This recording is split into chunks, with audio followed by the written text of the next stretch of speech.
Depending on your computer settings, Claude often uses a dark theme, but you can easily switch it to a bright light theme if you prefer. If you are enjoying this quick software tip, please take a moment to like this video. To change the theme, move your cursor down to the profile icon in the bottom left corner. Click the profile icon to open your account menu. From the pop-up options that appear, open the Settings menu. This opens a modal containing various configuration options for your account and workspace. Scroll down to the Appearance section under Preferences, where you will see 3 theme choices. Hovering over the middle sun icon reveals the light mode preview.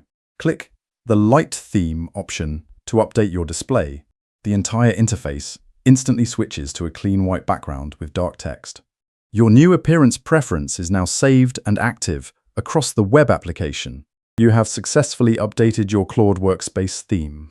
Thank you for watching, and be sure to subscribe for more helpful guides.